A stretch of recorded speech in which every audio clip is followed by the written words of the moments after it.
అందుకే వాళ్ళ పంటలు పండాయి, వాళ్ళ నోములు పండాయి. ఆమె గర్భం ధరించింది, ఆయన కోరిక నెరవేరింది, ఆవిడ కడుపు పండింది. పుట్టింటి వారు సారి పంపిస్తున్నారు, ఎప్పుడు తీసుకెళ్ళమంటావు మా అమ్మాయిని అని అడుగుతున్నారు. ఆ ప్రకారమే సూడిదలకి పంపించారు. అక్కడ వాళ్ళు చేయవలసిన మర్యాదలన్నీ, ఆచార సంప్రదాయాలన్నీ పాటించారు. ఆవిడ అన్నపూర్ణాదేవి చక్కని కుమారుణ్ణి కంది.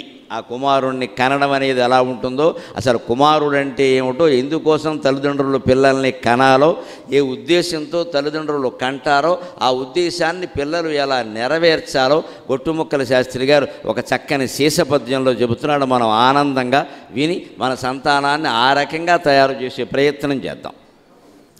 అతని పితృణంబుల బలీలగా తీర్చుకొననొక బంగారు కొండ దొరికే, అతని పితృణంబున బలీలగా తీర్చుకొననొక బంగారు కొండ దొరికే,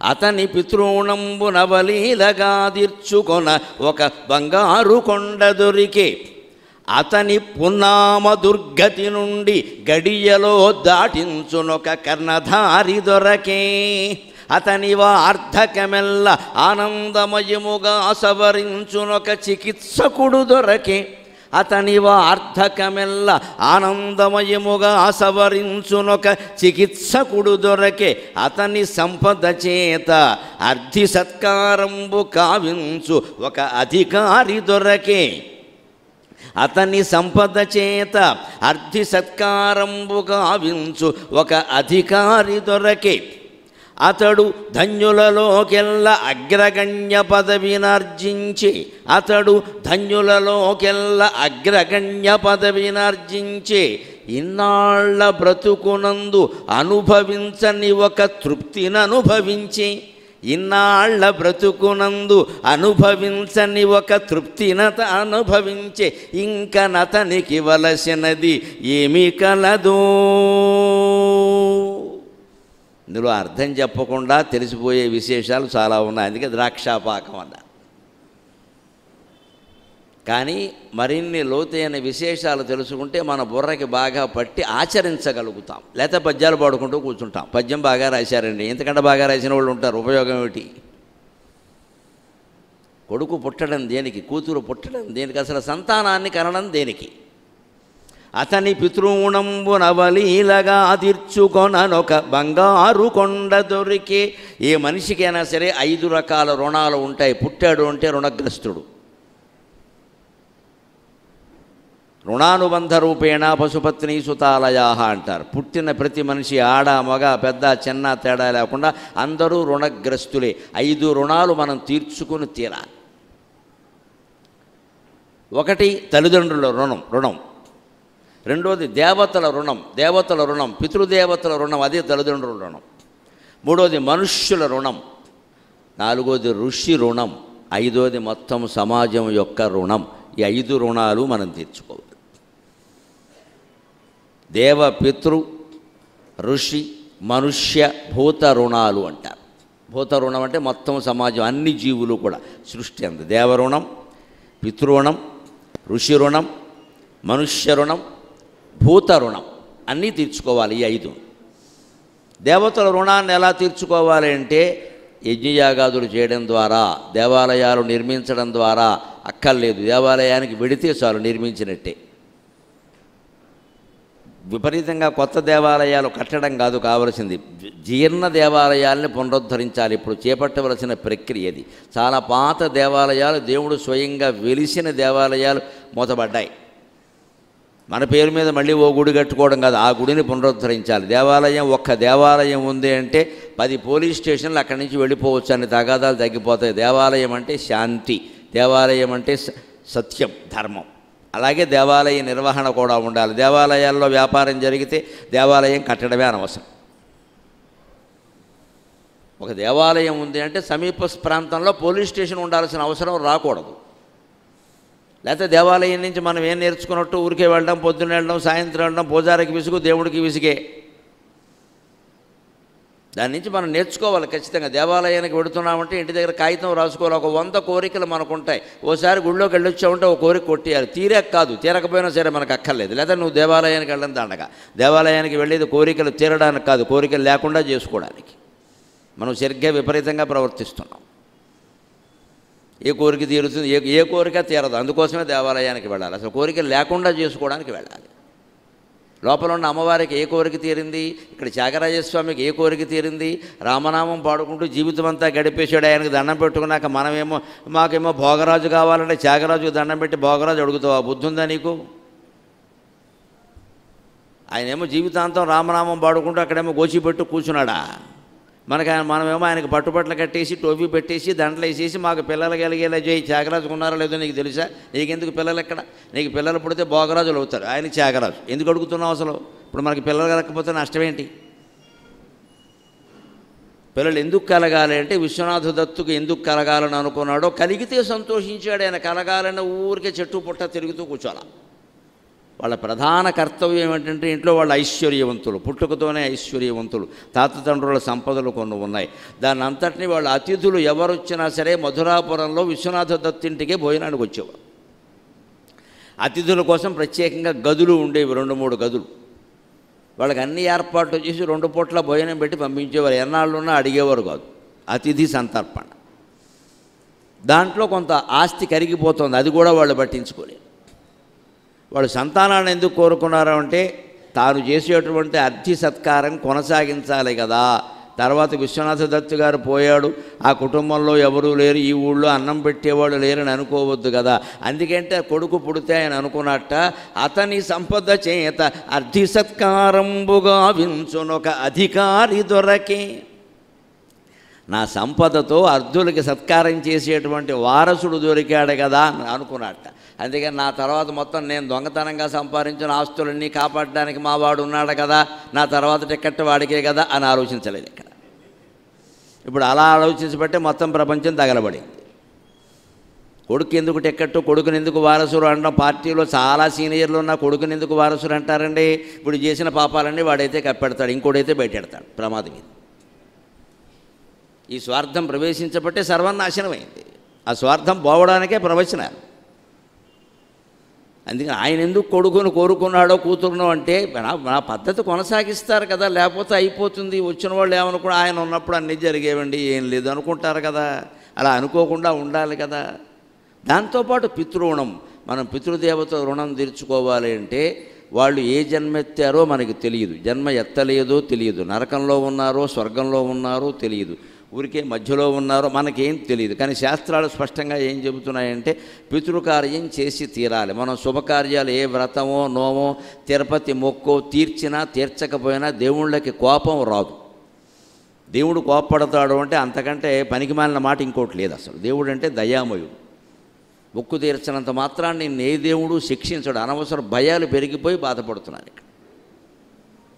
మొక్కు వాయిదా వేసినా పర్వాలేదు, పితృకార్యాన్ని వాయిదా వేయకూడదు. ఖచ్చితంగా తల్లి పోయిన తిథి, తండ్రి పోయిన తిథి గుర్తుపెట్టుకుని మంత్రపూర్వకంగా భోజనాలు పెట్టి చేసేటువంటి బ్రాహ్మణులు వాళ్ళ పద్ధతిలో వాళ్ళు చేస్తారు. అందరూ అవన్నీ చేయలేరు, చెయ్యక్కర్లేదు కూడా. మిగిలిన వాళ్ళందరూ ఖచ్చితంగా ఆ తిథి నాడు స్వయం పాకం ఇచ్చి తీరాలి. ఊళ్ళో ఉండేటువంటి ఒక బ్రాహ్మణుని పిలిపించి, లేదా మన కులంలోనే పెద్దవాడినైనా పిలిపించి అక్కడ నుంచోబెట్టి ఆయన పితృదేవతగా భావించి కాళ్ళు గడిగి ఆ పూట భోజనానికి ఆయనకు కాదు, ఆయన కుటుంబం మొత్తానికి సరిపడ సరుకులు ఇవ్వాలి. కనీసం 500 దక్షిణ ఇవ్వాలి. ఈ రోజుల్లో ₹10 దక్షిణ ఇస్తే కుదరదు. కన్సెషన్ పథకాలు ఉండవు ఇక్కడ. కనీసం 500 దక్షిణ ఇవ్వాలి. ఎందుకంటే పై సరుకులు చాలా ఉంటాయి, వాడు సుఖంగా ఉండాలి. దాన్ని స్వయం పాకం అంట.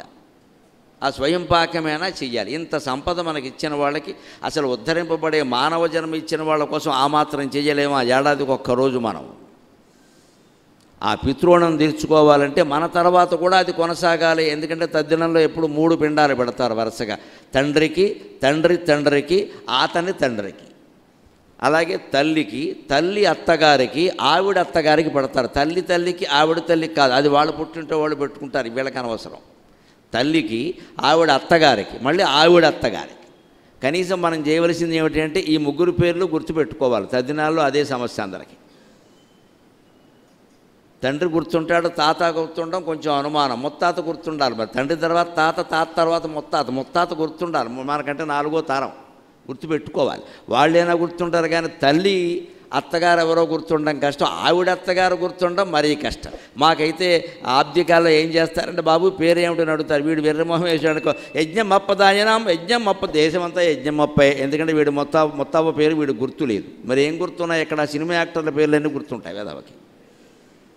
వీడు వంశానికి మూలమైనటువంటి ఆడదాని పేరు గుర్తుండద్దా? ఈ తల్లి ఎలా వచ్చింది? ఆ అత్తగారికి వారసురాలుగా వచ్చింది. ఆ అత్తగారు ఎలా వచ్చింది? ఆవిడ అత్తగారికి వారసురాలుగా వచ్చింది.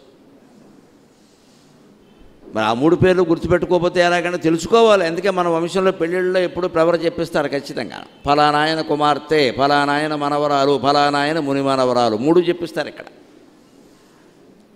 దాన్నే ప్రవర అంటారు. బాబు ప్రవర చెబుతున్నాం కూర్చోండి అంటారు. ఇవాళ ప్రవర చెప్తే చెప్పగలిగేవాడు లేడు. ఈ పెళ్లి కొడుకు తండ్రికి కూడా వాళ్ళ తాత పేరు తెలియదు. వాళ్ళ నాన్న పేరు తెలుసు కానీ వాళ్ళ తాత పేరు తెలియదు. ఆయన చిన్నప్పుడే పోయాడు అంటాడు బాగానే, ఏదో మాట ఇక్కడ కలిపేయడం. ఇక్కడ ఆ మాత్రం తెలుసుకోవాలి. లేకపోతే ఎలాగా ప్రవర కూడా చెప్పుకోలేకపోతారు. అందుకే పిల్లలకి స్నానం చేయించేటప్పుడు, వ్రతాలు చేసేటప్పుడు, నోములు చేసేటప్పుడు ప్రవరలు చెప్పడం అలవాటు చేయాలి. అవి మళ్ళీ మా దగ్గర కాదు. మేము కనపడగానే ప్రవర చెప్తూ మా కాళ్ళ మీద పడితే మాకు ఇబ్బంది అవుతుంది. ఎందుకంటే 10 నిమిషాలకు కానీ ఈ ప్రవర అవుతుంది. నేను అంతసేపు నిలబడి కూర్చోవాలి ఇక్కడ ఫోటోకి పోజిస్తూ. ఇదో సంత మా దగ్గర ప్రదర్శిస్తారు బాగా. మా దగ్గర కాదు, మీ ఇంట్లో మీరు నేర్పాలి పిల్లలకి. మీ పెద్దల దగ్గర చెప్పాలి, దేవుడి దగ్గర చెప్పాలి, స్నానం చేశాక సంధ్యావందనం అప్పుడు చెప్పాలి, గుళ్ళోకి వెళ్ళినప్పుడు మనమే చెప్పుకోవాలి. ఆచార్యులు గారు చెప్పరు అవన్నీ కూడా. ఎవరో పెద్దవాళ్ళు కనపడినప్పుడు ప్రదర్శించడం కాదండి. సభలో ఎలా కుదురుతుంది ఇవన్నీ? మీరు అందరూ ప్రవలు చెబుతుంటే నేను బయటికి వెళ్ళాను. ఇక్కడ అక్కడ నమస్కారం పెట్టడం, వెళ్ళిపోవడం అంతే. కానీ ఉండాలి, మన వంశం అది. అదే పితృణం. ఆ పితృణం తీర్చుకుందుకు అవలీలగా ఒక బంగారు కొండ దొరికి, బంగారు కొండ లాంటి కొడుకు పుట్టాడు కదా అని ఆనందించట. ఇంకొకటి ఏమిటయ్యా, అతని పున్నామ దుర్గతి నుండి దాటిం గడియలో, అతని పున్నామ దుర్గతి నుండి గడియలో దాటింప ఒక కర్ణధారి దొరకి. కొడుకు కలిగితే పున్నామ నరకం నుంచి తప్పిస్తాడు అంటారు.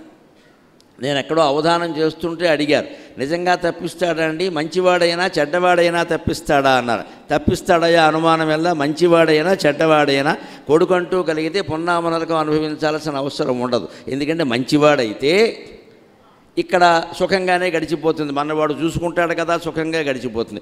ఒకవేళ అక్కడ ఏదైనా నరకం మన కోసం పున్నామ అంటే దాని పేరు పున్నామ కాదు, దాని పేరు పుత్. దాని పేరు అదే. నామ అంటే పేరుని అర్థం. పుత్తునామా కలిపితే అనునాసిక సంధి పున్నామ అయింది. నరకం పేరు పున్నామ కాదు, నరకం పేరు పుత్. అది నరకం. నామ నరకం అంటే పుత్ అనే పేరు గల నరకము అని అర్థం అనమాట. సీతాం నామ్నీం కన్యాం అంటారు కదా రామ కళ్యాణంలో. అలాగా సీతాం నామ్నీం కన్యాం అంటే పుత్నామ నరకం అన్నట్టు అనమాట. పుత్ అనే పేరు గల నరకం. అటువంటి పున్నామ నరకం నుంచి మంచివాడైనా చెడ్డవాడైనా తప్పిస్తారండి. అనుమానం ఎలా? మంచివాడైతే ఇక్కడ మనల్ని చాలా సుఖంగా చూసుకుంటాడు. కానీ మనం పూర్వజన్మలో చేసిన ఏ పాపాల కారణంగానో అది ఆ నరకం అనుభవించక తప్పదు. అక్కడ సంతానం ఉన్న వాళ్ళకి మినహాయింపు ఉంటుంది, అందుకని తప్పిస్తాడు. చెడ్డవాడైతే కూడా తప్పిస్తాడు, ఎందుకని ఆ నరకం ఇక్కడ చూపిస్తాడు వాడు, అందుకని మళ్ళీ అనుభవించక. అంచేత నన్ను అడిగితే అవధానంలో అప్రస్తుత ప్రసంగంలో చెప్పాను నేను, కొడుకుంటే పున్నామ నరకం ఉండదు. ఉండదయా, ఎందుకుంటుంది? వాడు ఇక్కడ చూపిస్తాడు కదా, దాన్ని మళ్ళీ అనుభవించడం ఎందుకు పని లేక? ఎప్పుడైనా నేరం చేసామనుకోండి, మనం చట్టం ప్రకారం ఇక్కడ శిక్ష అనుభవిస్తే పై లోకంలో అనుభవించాల్సిన అవసరం లేదు. కానీ ఇక్కడ తప్పించుకోవడం చాలా తేలిక, అందరికీ తెలుసు ఆ విషయం. కానీ ఇక్కడ తప్పించుకున్నా అక్కడ కుదరదు ఖచ్చితంగా. ఎందుకంటే అక్కడ సాక్ష్యాలు, ఆధారాలు, వాదనలు, వాయిదాలు ఉండవు. నేరుగా చిత్రగుప్తుడు చిట్టా తీస్తాడు, యమధర్మరాజు శిక్ష చెబుతాడు, వేసి బారేస్తాడు. నువ్వు చేసావా అని అడగరు, చేశావు అని చెప్పి పంపించేస్తాడు. చేసావా అంటే ఎవడో ఒప్పుకోడు. ఇక్కడ మన దగ్గర అడుగుతారు, వాడి తరఫున లాయర్ ఉంటాడు, రానా గొడవ చేస్తారు ఇక్కడ. ఎందుకంటే ఈ న్యాయవాదులిద్దరిలో ఒకళ్ళు ఖచ్చితంగా అన్యాయవాది. అనుమానం ఎలా? ఇద్దరికి ఎలా న్యాయం ఉంటుంది? ఇద్దరు న్యాయవాదులు వాదిస్తున్నారంటే ఒకరు అన్యాయవాది, అనుమానం ఏమీ లేదు అందులో. తెలిసి కూడా వాదిస్తారు, ఎందుకంటే ఎవరి ఆలోచనలు వారికి. అందులో ఏదో లా పాయింట్ లాగడం ముఖ్యం కాదు, ధర్మం నిలబడడం ముఖ్యం. ఇక్కడ లా పాయింట్ ఎవడైనా లాగుతాడు. లా పాయింట్ లాగడం ఏంటి? ధర్మాన్ని నిలబెట్టాలి. కానీ ఒక అత్యాచారం జరిగితే అత్యాచారం చేసిన వాడి తరఫున ప్రపంచంలో ఏ లాయరైనా ఎలా వాదిస్తాడో నాకు ఎప్పటికీ అర్థం కాదు. సమస్త శాస్త్రాలు అర్థం అవుతాయి, కానీ అంటే బుద్ధి లేదన్నమాట. అత్యాచారం చేశాడని తెలుసా, వాడికి శిక్ష వేయాలి, నువ్వు వాడిని తరఫు వాదిస్తావు. లా పాయింట్ లాగేట ఏంటి? లా పాయింట్ లాగేది? అక్కడ దుర్మార్గం జరిగింది కదా, దుర్మార్గుల తరఫున మనం ఎలా వాదిస్తామండి? మనం న్యాయవాదిని బోర్డు పెట్టుకున్నది ఎందుకు? న్యాయశాస్త్రం ప్రకారం పుస్తకం చూసి వాదించడానికి కాదు, ఏది న్యాయమో దాని గురించి వాదించాలి. మన పుస్తకం చూడడం ఎందుకంటే అసలు చట్టం గ్రహించడానికి, మన బుద్ధి ఎందుకంటే దాన్ని అన్వయించడానికి. ఆ అన్వయంలోనే న్యాయవాదులు న్యాయమూర్తుల యొక్క నైపుణ్యం అంతా ఉంటుంది. నైపుణ్యం అన్నది దయచేసి గమనించండి. నైపుణ్యం అంటే ఇంగ్లీషులో స్కిల్ అంటారు. నైపుణ్యం లేకపోతే స్కిల్ బదులు ఎస్ తీసేసి కిల్ అవుతుంది. అది ఇంగ్లీషు భాష. మన తెలుగు భాషలో కూడా గొప్పదనం. నైపుణ్యం అన్నదాంట్లో పుణ్యం అని ఉంది. పుణ్యం కోసం ఉండాలి నైపుణ్యం. నైపుణ్యం పుణ్యం లేదు అన్నట్టుగా ఉండకూడదు. నీ స్కిల్ నీ డెవలప్మెంట్ అంతా ఎందుకంటే దేశం బాగుండడానికి, ఎందుకంటే నువ్వు బాగుండడానికి కాదు. ఇక్కడ నైపుణ్యం ఊరికే నైపుణ్యం ఉంటే ఉపయోగం ఏంటంటే పుణ్యం లేనప్పుడు. అందుకే నైపుణ్యం అనే మాటలోనే పుణ్యం ఉంది. అంచేతన పున్నామనరకం నుంచి తప్పించడం ఖాయమే, మంచివాడైనా చెడ్డవాడైనా. అందుకు ఒక సంతానం. అలాగే అతనివ అర్ధకమెల్ల ఆనందమయముగా సవరించునొక చికిత్సకుడు దొరకే. ఇక్కడ యువతరం ప్రధానంగా గమనించాలి. తల్లిదండ్రులు పిల్లల్ని కనడంలో ఉద్దేశం, పెంచడంలో ఉద్దేశం ఏమిటంటే ఇప్పుడు ఉన్నట్టుగా ఎవరు ఉండరు, యువతరం కూడా ఉండరు. కాలం మారుతూ ఉంటే వృద్ధాప్యం వస్తుంది, నడవలేకపోతారు, వచ్చిన మాట ఆగిపోతుంది, వచ్చిన నడక ఆగిపోతుంది, వచ్చిన స్పృహ ఆగిపోతుంది, వచ్చిన ప్రాణం కూడా ఆగిపోతుంది. ఎవ్వరూ 70-80 ఏళ్ళు వచ్చాక మనం ఉండమన్నా ఇంకా 30 ఏళ్ళు ఇక్కడ ఉండరు. భగవంతుడు ఎరుక శతాయుషు అనడమే కానీ నిజంగా 100 దాటి బతికిన వాడు చాలా తక్కువ. 70 దాటేసరికి అనుమానాలు అన్నీ వస్తాయి. ఇప్పుడు అదేమిటో తెలియదు కానీ 40కే వస్తున్నాయి అన్ని రోగాలు కూడా.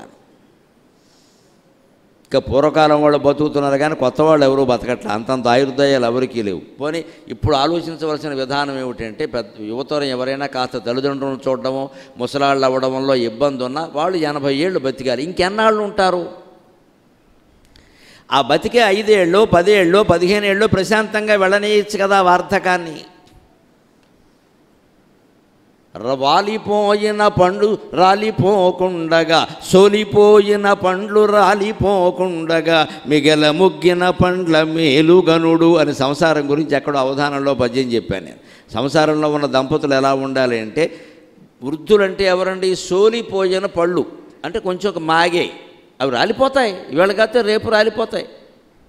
కానీ అవి మనం ఉండగా రాలిపోకూడదు, మనంతటా మనం రాలగొట్టేయకూడదు, వాటంతటా అవి రాలాలి. అలాగ వాలిపోయి సోలిపోయినటువంటి వాళ్ళంతటా వాళ్ళు ఎప్పుడప్పుడు వెళ్ళిపోతారు. ఆ వెళ్ళిపోయే వరకు రాలిపోయేడు పండ్లు సోలిపోకుండా ముందే మాగిపోయాయి అనుకోండి, ఇంకెవడ కొంటాడు ఆ పండుని, ఇంకెవడ తింటాడు? అందుకని వృద్ధులైన వాళ్ళు వింటూ ఉంటే ఎప్పటికైనా వాళ్ళు వెళ్ళిపోవడం ఖాయమే. వాళ్ళే ఉంటుంటారు, ఏముంటామమ్మా మనవరాలను చూసాం, ముని మనవరాలను చూస్తామేటి, భగవంతుడు అంత ఆయుర్దాయం ఇచ్చాడో లేదో, ఇస్తే ఇంకా చూద్దామనే ఈవిడికి.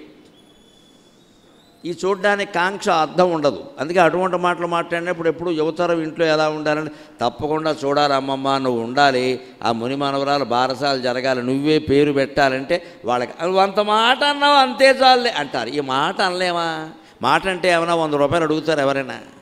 ఆ మాట కూడా రాదండి. ఇంకా ఈ ముసలావిడికి చూడు ఎంత కాంక్ష అంటే, పడుచు వాళ్ళకు ఉండొచ్చు కాంక్షలు కానీ ముసలాళ్ళకు ఉండకూడదా?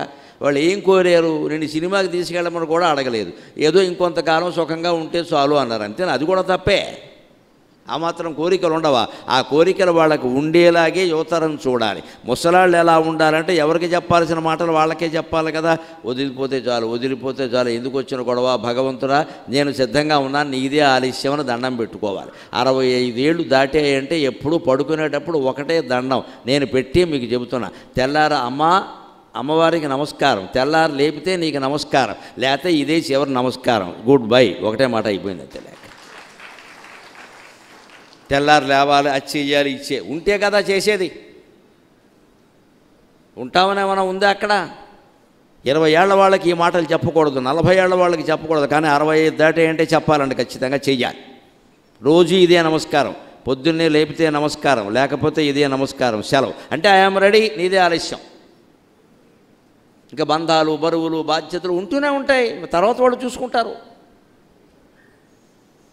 ఈ ఒక్కదాని కోసం ఆపు అని ఏ వృద్ధుడు భగవంతుడిని కోరకూడదు. భగవంతుడు సహించే విషయం కాదు. ఏమి అనుభవించావు, ఇంకేం అనుభవిస్తావు ఊరికే. అందుకని ఎవరి మాట నాటకంలో ఎలాగైతే ఎవరి డైలాగు వాళ్ళు వల్లిస్తారో జీవితంలో కూడా ఎవరి ఆలోచన వారికి ఉండాలి. వీరిలా వారు ఆలోచించద్దు, వారిలా వీరు ఆలోచించద్దు. ఇప్పుడు తగాదాలు ఎందుకు వస్తున్నాయి, గొడవలు ఎందుకు వస్తున్నాయి, వృద్ధులు ఎందుకు బరువు అయిపోయారు అంటే ఈ వృద్ధులకేమో కాంక్షలు పెరిగిపోతున్నాయి, ఈ యువతరానికేమో వాళ్ళని చూడడం కష్టంగా ఉంది ఇక్కడ, అందుకే తగాదాలు వస్తున్నాయి. మిమ్మల్ని చూడడం మాకేమీ కష్టం కాదు నాన్నగారు, ఇంతకాలం ఉన్నారు, ఇంకెంతకాలం మేము హాయిగా చూస్తాం అని శ్రవణ కుమారుడు మాట్లాడినట్టే మాట్లాడగలిగితే ప్రతి తండ్రి ఆనందంగా ఉంటాడు. ఏదో లేరా ఇంకేముంటామమ్మా పర్వాలేదు చూసేది చాలే అని అంటే ఆ తండ్రి ఈ కొడుకు కూడా బంధం కూడా బాగుంటుంది, కోడలు సహకరిస్తుంది, అందరూ బాగుంటారు. జీవితం అనేది ఎప్పుడూ ఒక నాటకం. నాటకంలో రాముడి డైలాగ్ రాముడే అనాలి, రావణాసురుడు డైలాగ్ రావణాసురుడే అనాలి, మధ్యలో హనుమంతుడు డైలాగ్ హనుమంతుడు, ఒకరి డైలాగులు ఒకరు అనేస్తే కొంపలు అంటుకుపోతాయి. రాముడు ఎంతసేపు నా భార్యను ఇస్తావా చస్తావా అన్నారు, రావణాసురుడు నేను ఇవ్వను అన్నారు. అంతేగాని రాముడు అక్కర్లేదులే అన్నారు. రాముడు అనేసి పట్టుకెళ్ళిన వీడింటే ఇంకా రామాయణం ఎందుకు పని లేక, జీవితమేనా అంతే, ఎవరు డైలాగు వాళ్ళు వేసేయాలి. మాకు ఇంకా బతకాలం లేదు, ఉన్న దేశాలు అనే మాట వృద్ధుడు నోట రావాలి, మీరు చిరకాలం ఉండాలనే మాట కొడుకు కోడల నోట రావాలి, అప్పుడే సంబంధం బాగుంటుంది ఖచ్చితంగా. ఇదో డైలాగే, నాటకం అని అనుకోవద్దు, వాస్తవమేది. అంచేతనే అతను చాలా సంతోషించాడు. అంతేకాదు ఇక వృద్ధాప్యం ఆనందంగా గడవడానికే సంతానం, లేకపోతే సంతానం పని ఏమీ లేదు. ఈ యవ్వనంలో ఉండగానే వీళ్ళు సంతానం లేకుండానే చాలా భోగాలన్నీ అనుభవించి తర్వాత ఏవో సంస్థలకి రాసి పారేస్తే అసలు రాసి పారేసే వరకు ఉంచకుండా మనమే తీసుకుని అనుభవించేస్తే అయిపోయి. ఎవరు వద్దన్నారు? సంతానకాంక్ష లేకపోతే మనుషుల్లో విపరీత భోగాలు పెరిగిపోతాయి, అక్రమ సంబంధాలు పెరిగిపోతాయి, అనేక రకాల అక్రమ భోగాలు పెరిగిపోతాయి, ప్రపంచం మొత్తం స్వార్థపరమైపోతుందన్న ఉద్దేశంతోనే హిందూ సంప్రదాయంలో సంతానం చాలా ముఖ్యం అని పెట్టారు. మొత్తం సమాజం బాగుండాలి, మొత్తం సమాజం బాగుండాలి, మన ఒక్కళ్ళం బాగుండం కాదు. ఇక్కడ ఇవాళ విదేశాల్లో చాలా చోట్ల మీకు పెళ్ళిళ్ళు చేసుకోవడం లేదు. మన దేశంలో కూడా ఈ జబ్బు ప్రవేశిస్తోంది అమెరికా సంస్కృతి కారణంగా. ఎందుకంటే ప్రతి ఇంట్లోనూ ఒకడు అమెరికాలో ఉన్నాడు కదా, అక్కడి నుంచి ఒక్కొక్క అవలక్షణం ఇక్కడికి వస్తుంది. మనకి భీమవరం అని పేరు, భీమవరంలో సగం అమెరికాలోనే ఉంది. భీమవరం పేట అని బయటకు తీస్తే అమెరికాలో ఓ పేట వస్తుంది. అక్కడి నుంచి వాళ్ళు వచ్చేటప్పుడు ఊరికే ఏమీ రారు, వాటర్ బాటిల్స్తో పాటుగా పనికిమాలిన సంప్రదాయాలు కూడా కొన్ని పట్టుకొస్తారు. అక్కడ అలా ఉంది, ఇక్కడ కూడా ఇలా తయారవుతారు. ఇంకా ఎక్కడికక్కడ ఏమిటి వస్తున్నది ఏమిటి అంటే పెళ్ళిళ్ళు చేసుకోరు, సహజీవనాలు గడిచిపోతున్న హాయిగా లైంగిక భోగాలన్నీ. ఎప్పుడు ఎంతకాలం ఉంటారో తెలియదు, ఎక్కడికి పోతారో తెలియదు, పిల్లలు పుడితే ఏమిటో తెలియదు, అన్నీ గొడవలే. దీనికి మొత్తం విరుగుడే మన కుటుంబ వ్యవస్థ. నువ్వు ఉన్నంతకాలం నువ్వు ఉండు, నువ్వు భోగాలు అనుభవించు, తర్వాత పిల్లలకు అప్పగించు, హాయిగా వెళ్ళిపోయే ప్రపంచం నుంచి ప్రశాంతంగా. అందుకని వార్ధక్యం ఆనందమయంగా గడవడం కోసమే సంతానం కలిగింది, అతను చాలా ఆనందించాడు. ఇంకొక మాట ఇందాకే చెప్పుకున్నా, అర్ధి సంపదలన్నీ మావాడు కూడా అన్నదానాలు చేస్తాడు కదా అని ఆనందించాడు. అంచేతను అతడు ధన్యులలోకెల్ల అగ్రగణ్య పదవినర్జించే, ధన్యులైన వాళ్ళలో అగ్రగణ్యుడు విశ్వనాథ దత్తు అనిపించుకున్నట్ట. అంతేకాదు ఎన్నాళ్ల బ్రతుకునందు అనుభవించని ఒక తృప్తిని అనుభవించే, ఇన్నాళ్ల జీవితంలో ఎప్పుడూ పొందని ఒక తృప్తి పొందేట. నిజంగా కొత్తగా పెళ్ళి అయిన వాళ్ళు 5-6 ఏళ్ళైనా సంతానం కలగలేదు అనుకోండి, వాళ్ళకి ఈ మాట బాగా అర్థమవుతుంది. కొత్తగా పెళ్ళి అయిన వాళ్ళకు ఒక 1-2 ఏళ్ల పాటు రకరకాలుగా తిరుగుతూ ఉంటే, భోగాలన్నీ అనుభవిస్తూ ఉంటే, నీకోసం నేను నా కోసం నువ్వు అని పాటలు పాడుకుంటుంటే అన్నీ బాగానే ఉంటాయి. కానీ ఆశ్చర్యకరంగా అందరి జీవితాల్లో అందరికీ అనుభవంలో ఉన్న విషయం 2 ఏళ్ల తర్వాత విసుగొచ్చి తీరుతుంది. ఎందుకంటే ఈ కామవాంఛలు ఎప్పుడూ సంపూర్ణ సంతృప్తిని ఇయ్యవు. మనిషి త్యాగం వల్ల నిరంతరమైన ఆనందం పొందినట్టుగా భోగం వల్ల ఎప్పుడూ పొందలేడు. అందుకే ఇవి విసుగొచ్చేస్తాయి. ఆ విసుగు రాకుండా మన వ్యవస్థలో ఏం పెట్టారంటే, అప్పటికో పిల్లాడో పుడితే ఇక వాడు ముక్కు మోతూ తిడుచుకుంటూ మా కోసం అని పాట పాడుకుంటూ ఇంకంతకాలం ఆనందంగా ఉంటారు. అది లేదనుకో వీళ్ళకి విసుగు వస్తుంది జీవితం మీద, వాడి మీద ఈవిడికి విసుగు, ఈవిడ మీద వాడికి విసిగి. ఎందుకంటే అనుభవించేవన్నీ ఇంకేమున్నాయి, ఇక్కడ కొత్తవే ఉన్నాయి. అక్కడి నుంచి కొత్త దృష్టి మొదలవుతుంది, కొంపలు అంటుకుపోతాయి. ఇక్కడ అదే పిల్లలు ఏర్పడ్డారనుకోండి, వాళ్ళకి ఏదో స్నానం చేయించడంలోనో, బళ్ళలోకి పంపించడంలోనో, పుస్తకాలు చదవడంలోనో, వాళ్ళ కోసం వ్రతాలు నోవులు చేయడంలోనో మనం బిజీ అయిపోతాం. మనకి 40-50 ఏళ్ళు వచ్చే వరకు వీళ్ళని పెంచడం సరిపోతుంది, 40 ఏళ్ల వరకు. అప్పటికి వాళ్ళకి తర్వాత పెళ్ళిళ్ళు అవుతాయి నెమ్మదిగా. మళ్ళీ అక్కడి నుంచి మనవాళ్ళు మనవరాళ్ళు పుడతారు. మొత్తం మీద మనిషి శీలం విషయంలో గాడి తప్పకుండా ఉండడానికే భారతీయ కుటుంబ వ్యవస్థ. దీన్నే మామూలు వాడుక భాషలో చెప్పాలంటే శీల బిగించడం అంటారు, మేకు బిగించడం అంటారు. మేకు బిగించడం, గట్టిగా మేకు బిగిస్తారు మనవాళ్ళు. మన ఎలక్ట్రీషియన్స్ ఉంటారు చూడండి, విద్యుత్ పని చేస్తారు, విచిత్రంగా చేస్తారు. స్విచ్ బోర్డు బిగించవయ్యా అంటే దానికి 4 ఉంటాయి కదా నట్లు, 4 బిగించరండి. ఆ మూల ఈ మూల బిగించి పోతాడు మనం చూసుకోపోతే. మీకు ఇది కూడా తెలుసా అనకండి, మనకి ఇలాంటివి చూడడం చాలా ఇష్టం, నేను చూస్తూ ఉంటాను ఇంట్లో. స్విచ్ బోర్డు బిగించమంటే పెద్ద మనిషి ఏం చేస్తాడు అంటే 4 ఉంటాయి కదా, ఈ ఐమూల బిగిస్తాడు 2, ఈ 2 చాలండి, నీకు చాలు, రేపొద్దున దెబ్బతింటే మనం దగ్గరుండి 4 బిగించేలా చేయండి. 4 నట్లు ఎందుకున్నాయి, 4 కన్నాలు ఎందుకున్నాయి, 4 బిగించమనే అర్థం అక్కడ. వీడు బద్దకించి ఏం చేస్తాడో పుచ్చుకునే ఛార్జీ పూర్తిగా పుచ్చుకుని 2 బిగించి పోతాడు. ఈ సన్న సందులోంచి ఓ బొద్దింక దూరుతుంది, అందులోకి ఓ కీటకం దూరుతుంది, ఆ వైరు కొట్టేస్తుంది, షార్ట్ సర్క్యూట్ అవుతుంది. అయితే చూసుకోలేదంటాడు పైగా. మనవాళ్ళు హిందూ ధర్మశాస్త్రాలు ఎలా ఉంటాయంటే 4 నట్లు బిగించేస్తారు. బ్రహ్మచర్యం పేరు మీద, దాంపత్యం పేరు మీద, వానప్రస్థం పేరు మీద, సన్యాసం పేరు మీద ఎక్కడికెక్కడ బిగించేయి బిగించేయి బిగించేయి అంతే. ఎందుకంటే బిగించకపోతే దెబ్బలాట్లయిపోతాయి. పెళ్ళైన తర్వాత స్త్రీ ఇంటి పేరు మారిపోతుంది మన సంప్రదాయంలో, భర్త ఇంటి పేరు వస్తుంది.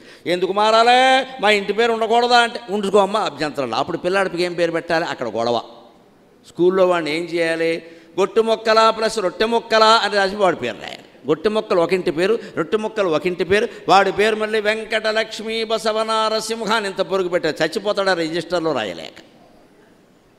పైగా ఈ 2 ఆగుతుందా, వాడికి పెళ్ళి అవుతుంది, వాళ్ళ ఆవిడింటి పేరు వస్తుంది, వాళ్ళ అబ్బాయికి ఏమి రాయాలి, గొట్టె మొక్కలు రట్టు మొక్కలు నట్టు మొక్కల నరసింహారావు. ఎన్ని మొక్కలివి. ఇన్ని రకాల గొడవలు లేకుండా మన వాళ్ళు బిగించేసిన మేకేమిటంటే, పెళ్ళయింది అంటే స్త్రీకి ఇంటి పేరు మారిపోతుంది, గోత్రం మారిపోతుంది, అంతే. శ్రీమద్ రమారమణ గోవిందా అన్నారు. అంత కూడా ఇక దానికి ఎదురు చెప్పకూడదు. ఇంకా మళ్ళీ మా గోత్రం ఈ గోత్రం ఉండదు ఇక్కడ. మీ గోత్రం మీ అన్నయ్య చెప్పుకుంటాడు, అయిపోయింది ఆ విషయం అంతే. అక్కడ అన్నయ్య లేకపోతే కన్నయ్య చెప్పుకుంటాడు, నీకు అనవసరం. ఒక పద్ధతిలో పెట్టేస్తారు, ఎందుకంటే తగాదాలు రాకుండా, శాశ్వతంగా ఏ గొడవ లేకుండా. అదే ఇంటి పేర్ల విషయంలో మీరు తమిళనాడు లాంటి చోట చూడండి, తండ్రి పేరు పెడతారు, తాత పేరు పెడతారు, ఇంతంత పొడుగులు ఉంటాయి ఇక్కడ రకరకాలు. మన దగ్గర ఏమిటంటే ఒక పద్ధతి, అయిపోయింది గోత్రం మారిపోయింది, ఇంక మాట్లాడక. గోత్రం మారింది అంటే అర్థం ఏమిటి, ఆచారాలన్నీ ఈ గోత్రం ప్రకారమే నడవాలి, ఆ గోత్రం కుదరదు అక్కడ. ఇది ఎవరి మీద ద్వేషం కాదు, ఎవరిని తక్కువ చేయడం కాదు. ఒక పద్ధతి శాశ్వతంగా ఉండాలి, దేశం బాగుండాలంటే ఏదో ఒక మేకు బిగించాలి అక్కడ. ఆ బిగింపులు ఉంటాయి ఖచ్చితంగా. అందుకని అనుభవించని ఒక తృప్తి. సంతానం లేని వాళ్ళు ఒక 5-6 ఏళ్ల పాటు కొంచెం విసుగ్గా ఉన్నప్పటికీ తర్వాత సంతానం కలగగానే ఒక 5-6 ఏళ్ళు మళ్ళీ వాళ్ళని పెంచడంలో చాలా నిర్విరామంగా ఆనందం పొందుతారే. అనుభవించని ఒక తృప్తిని అనుభవించే, ఎన్నడూ పొందని ఒక తృప్తి పొందట. ఇంకన తనికి వలసినదేమీ కలదు. అంతకంటే విశ్వనాథ్ దత్తు కావలసింది ఏముంటుందండి? ఇక్కడే మనం ఒక్క విషయం చెప్పుకోవాలి. రాజస్థాన్లో పిప్పరాత్లి అని ఒక గ్రామం ఉంది. పిప్పరాత్లి మీకు బాగా గుర్తుండాలంటే పిప్పరా అత్తిలి 2 కలపండి, పిప్పరాత్లి గుర్తుంటుంది. మనకి దగ్గరలో ఉన్నాయి కదా పిప్పరా అత్తిలి. పిప్పరాత్లి అని ఒక గ్రామం ఉంది. అక్కడ ఆడపిల్లల జనాభా చాలా తక్కువ.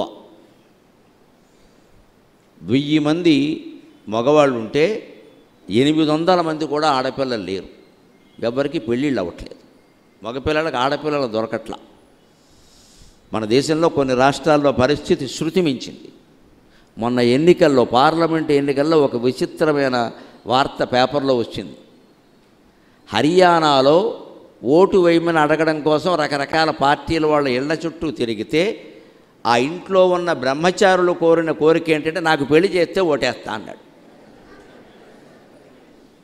అది విచిత్రం, పేపర్లో వచ్చింది, వాస్తవం నేను చెప్పేది.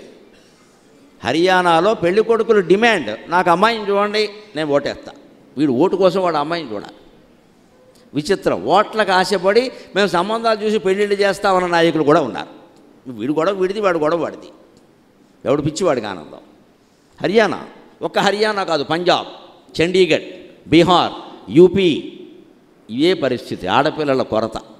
ఎందుకంటే మనం చేసిన మహాపాపం, కడుపులో ఉండగానే ఆడపిల్లల్ని చంపేశాం కదండి, రకరకాల కారణాల వల్ల. ఏమవుతుంది పాపం?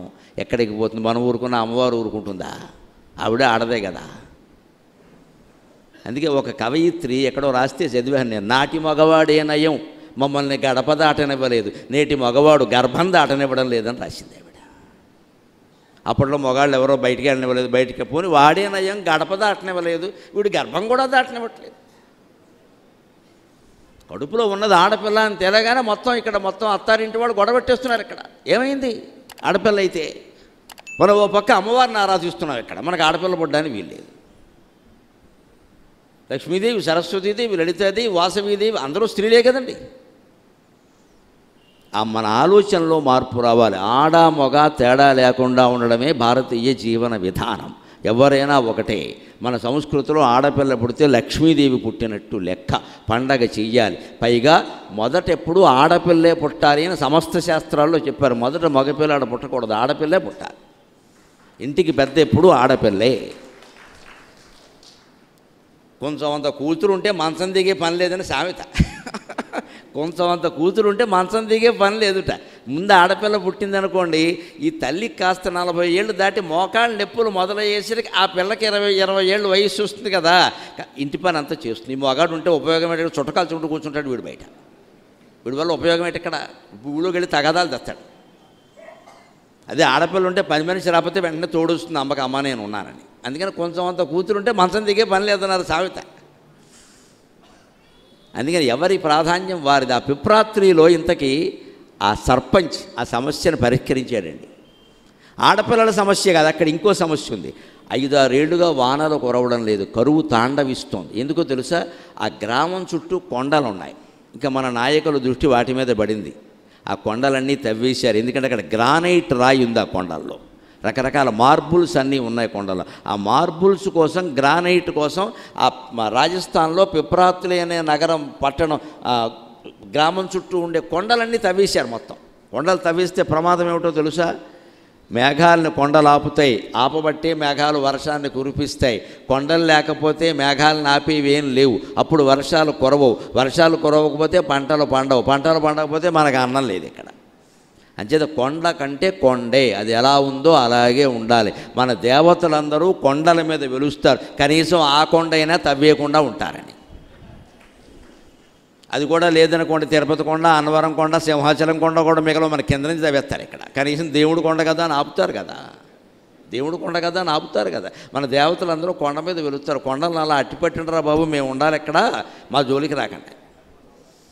ఇంకో రహస్యం కూడా ఉంది నిజం చెప్పాలంటే కొండ మీద వెలవడంలో. కొండ ఎక్కుతున్న కొద్దీ మీరు గమనించండి, తిరుపతి కొండ నడిచి వెళ్ళిన వాళ్ళకి బాగా తెలుస్తుంది. నడిచి వెడుతూ అప్పుడప్పుడు కిందకి చూడండి, కళ్ళు తిరిగే వాళ్ళు చూడొద్దు, పడిపోతారు.